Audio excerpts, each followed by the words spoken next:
So, to the big economic questions facing this country and others teetering on the brink of acute debt distress. I'm joined by Azusa Kubota, the resident representative of the UN's development program in Sri Lanka, and Charitha Subasinghe, who is the president of retail at John Keel's Holdings, one of Sri Lanka's largest companies. Good evening, thank you both for joining us. First of all, Keel's, biggest conglomerate, is involved in all the major economic areas in Sri Lanka, and you also do support of small food projects, support of producers. But what have been and still are some of the obstacles, the biggest obstacles in Sri Lanka getting back on its feet?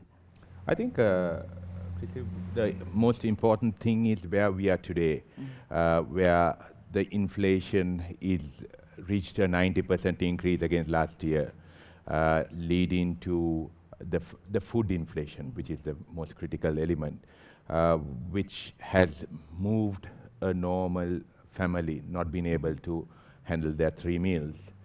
Malnutrition to all that is impacting.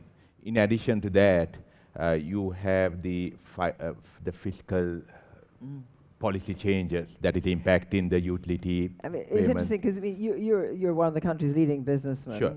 You are also involved in the development program from the UN, Sure. so you know it's a different sector. Sure. But can you put your hand on your heart and say there's good enough governance within Sri Lanka? It can improve significantly. Yeah. I think that is the important thing. The learnings that we have had, not repeating those mistakes is the important thing. And some kind of fiscal, what was the word, stringency, perhaps say. I mean, I was speaking to somebody who runs a big sales company, sales for boats, saying that his employees weren't paying tax until recently. I mean, Sure. Even the tax base isn't recognized properly. Sure. I think that is going to be the most important thing in the recovery phase, whether we get the IMF funding to all that.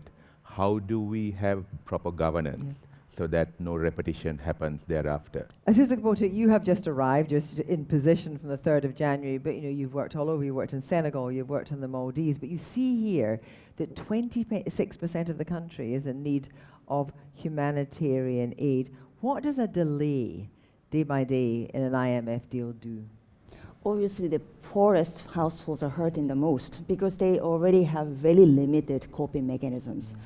Families are dipping into their savings to pay for their bills, and the longer-term implications of lack of nutrition, lack of schooling, immunization has to be taken into account. And these households require immediate buffer help.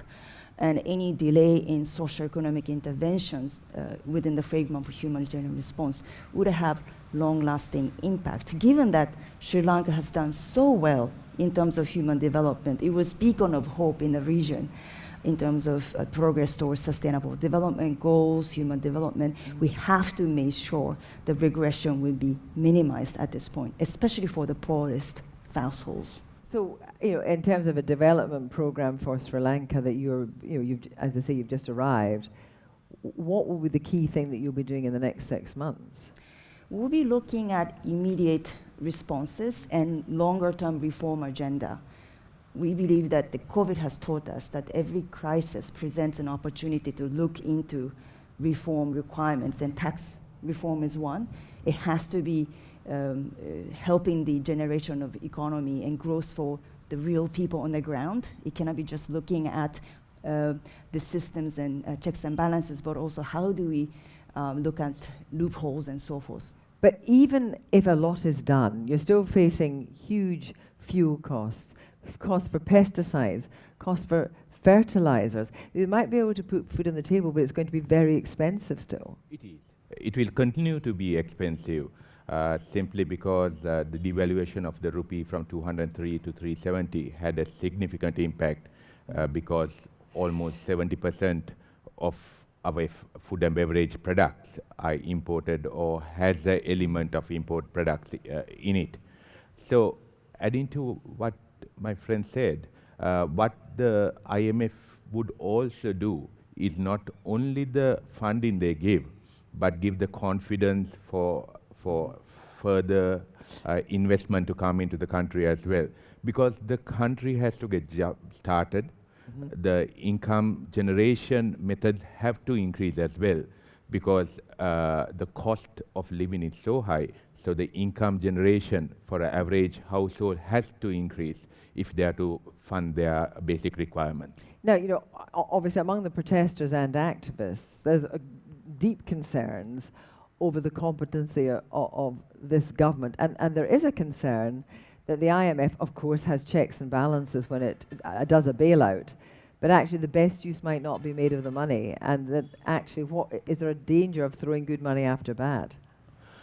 Well, I think the governance structure is going to be important, irrespective of which government is in power, so that there's further accountability in place that will allow non-repetition in the future.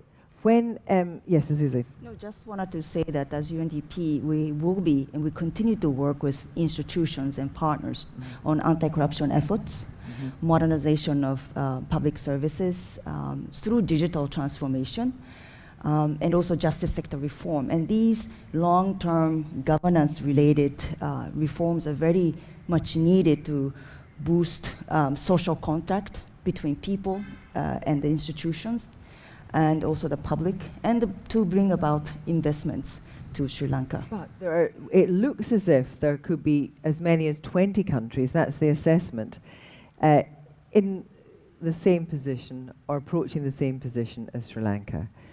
You know, what does the UN do in that situation? You know, obviously the richer countries will be asked to pay more money into the UN, but actually is there a danger that actually you become overwhelmed?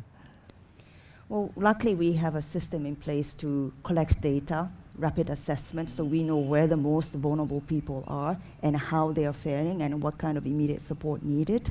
For us, it's very important to have that very clear focus around the most vulnerable segments of the population. Thank you both very much indeed.